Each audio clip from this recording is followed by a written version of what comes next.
Hi everyone, my name is Angelica and I am the proud owner and designer at my own business named Angelica Zanzala Designs. I want to thank you all so much for the outpour of love and support you gave me with the wooden earrings that I showed you, and I promised you that I would make a little video sort of showing you the things that I learned through the process. I apologize that I'm not showing my own face, but I am not very good at doing videos.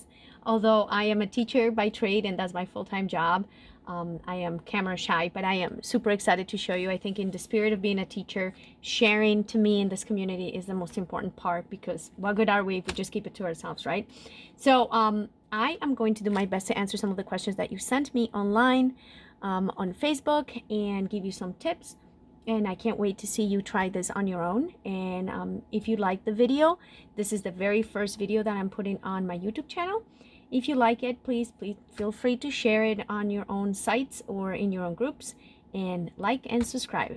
And that's what I hear everybody say when they have a YouTube channel. So, and thank you so much for your support. So the first thing that I had, I received a question was, what are you painting on? And I wanted to show you the little wooden blanks that I'm painting on. And I got these from Amazon.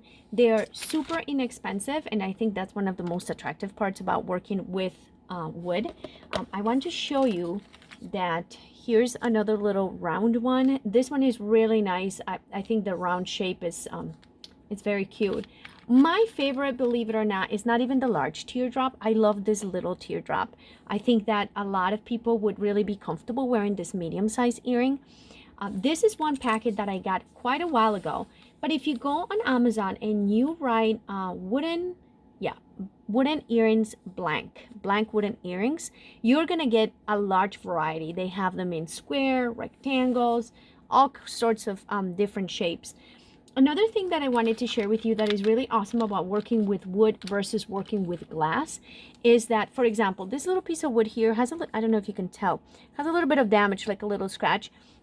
Once you paint this and you resin this, nobody will ever know, because there is no shininess to it like a piece of glass that's going to be reflecting light. As long as your resin work is nice on it, then this piece would never have to go to waste.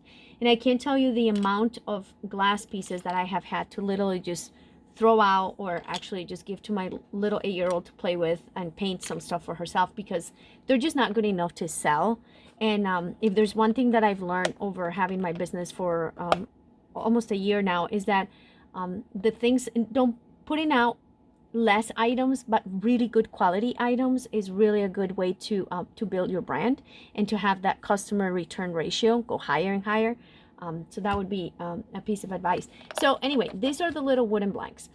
The other question I got was, how do you finish them? So what are you going to do to finish the earrings? So I would like to show you, these are the earrings that I actually posted that you so kindly made all those nice comments about. And this is them finished. I think they're beautiful. What I ended up doing is I actually didn't paint all the way up to the wood. And I really love that look, that sort of organic look. And what I did was I didn't even resin them all the way up. So it sort of has a 3D, and I don't know if you can see the profile of it, like the side of it. There you go. Where you can see that it's actually not resined all the way. They're super light, even though you would think that this has a lot of, different shades, and they're really, really light. The other thing that I like about them is if you add, I actually put two layers of resin in this. By the way, I'm using UV resin, and maybe that's another video I can make at some point for you, is to show you how I resin my pieces. So that really works well. It gives it a nice shine. Again, not everybody's a fan of resin, so I was also thinking, if I created more, maybe I wouldn't resin all of them. Maybe some of them, what I can do is just put a little bit of varnish to finish them and give it a different look. In terms of how I finish the sides, I think this is the coolest thing I figure out, is when you are painting and paint just sort of drips to the side, and it's really annoying, especially if you're working with all these different colors and what falls to the side is sort of muddy and brown. I don't know if you can tell, but these have been already finished all around. And here's my little tip. How I did that is with a Posca marker. These things are awesome. Get them on sale. Usually Joann Fabrics has coupons for, you know, the 40% off. If you are going to get 3 colors, here's my advice for you. Grab yourself a gold one, grab yourself a white one, and a black one. And I ran out of my black one because I've been using it so much. But it is the easiest thing. I'm just going to show you really quickly. So you just sort of pump the marker down. You can see that it left a little mark. And all I do is I just go ahead and go over it. And it is literally acrylic paint. That's all there is to. Now, I have not done anything to the backs of these, and I left them this way on purpose to show you. So notice what's going on in the back here. You can see a ring because when I painted them, this is what I ended up doing. I took the cup and I placed the blank right on top. And so what happens is inevitably some paint is going to drip, and it left this little mark around it. This is not a big problem. All I do is I got myself a little bit of sandpaper. I sanded it down, and all I'm going to do is either use my Posca marker, or I'm just literally going to take a brush and paint the backs of them. I think it's very attractive for anything that has gold pigments on it to do a gold back on it. It looks really cute. I really stay away from doing white on the back of the earrings unless it's a summertime earring. There's just something about it that some clients don't care about. So just your preference, whichever you want. I want to show you some others that I did and see what you think. So this is another pair that I ended up doing that same day, but I hadn't shared them yet. So these, same thing. These ones are also resined. I did resin them all the way to the top. These ones are a little bit different. You can see the white, and here I use my white Posca marker, and same thing. These are not finished. Actually, these aren't even sanded yet. Once they're sanded, you will never know that there was anything behind. These I may paint in white. I'm not sure yet what I'm going to do with them. They are a little bit maybe summery color, but I love them. They have this really cool shine, and again, the size of them are really cool. All right, and the next pair, these are my favorites. I just love these. These ones came out really, really cute. These are the thinnest pair and the lightest pair. And same thing, the Posca marker all the way around in gold. They are not finished in the back, but they've been sanded. I probably will go with gold in the back of these, or maybe even black. So there's another pair. Awesome. So those are the 3 that I did. And then this one is a tiny little one. I don't know if you can, how well you can see this.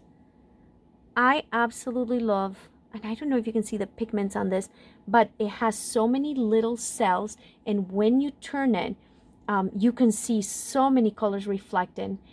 By the way, I know those of you who are seeing this video who are in the TLP community know that I was using the little pigments, but for those of you who are not part of this group and are just seeing this video in some of my other groups that I belong to, I used pigments called TLP. They call them this little piggy or this little pig, and they're a pigment that you can find online if you Google this little pig pigments. They're wonderful. They have a lot of videos in there, a lot of tutorials, and the colors are just so rich and wonderful. They are absolutely beautiful. I'm actually gonna stand up and reach out. I would like to show you what they come in. They come in little containers like this. Because they're a pigment, you definitely need to be careful with safety, wear glasses, wear some protection, and also in terms of mixing, they do go over how to mix them. I'm not going to go into all of that in this video, but they're wonderful, and you use very little of them, so I think that a little bit goes a long way. All right, what else did I get asked? Oh yes, so how did you accomplish to pour in something so small, particularly this guy? This guy is tiny, and so I am going to show you what I did. You place your little one blank right on top of your base. Usually I like to have a tile because anything that spills in here is gold to me. I can use it to do a skin or to maybe dip into it later. So what I do is I actually recommend anybody who's going to be doing this kind of pouring in something so small, get yourself some of these little bottles, dollar store guys, super cheap. And then your colors are going to be ready to go. So also my cell activator, or what they call cell activator, which is what gives us all that really nice lacing.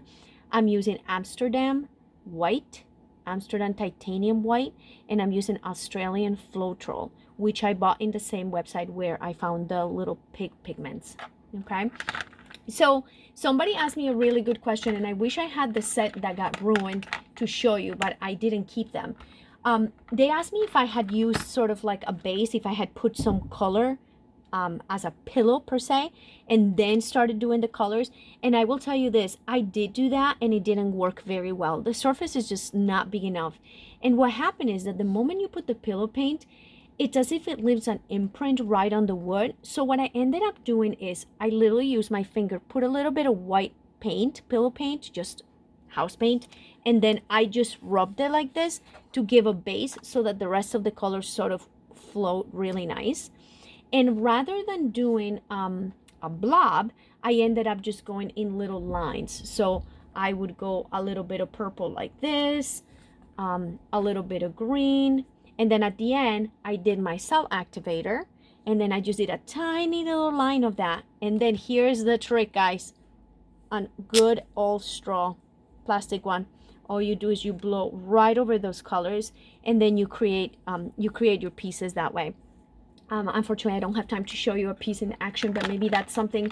If you like this video, please leave me a little message. Tell me if that's something that you would be interested in seeing, actually me doing an earring, or resin in an earring, or finishing an earring. Like I said, I'm a high school teacher full-time, so if I have the time to keep posting these, I really enjoy that. I teach all day, and I just love to keep teaching. So I'm gonna move this over, and I just want to show you something really quick before I let you go. Look at what happens when you use the same TLP pigments in glass. And I know this isn't doing justice to how awesome this looks, but the you can just see the gold, just, oh, it's just awesome. So these are some of the glass pieces that I was able to accomplish with the TLP pigments. And these are all, actually, let me put them all on my hand so I can show you.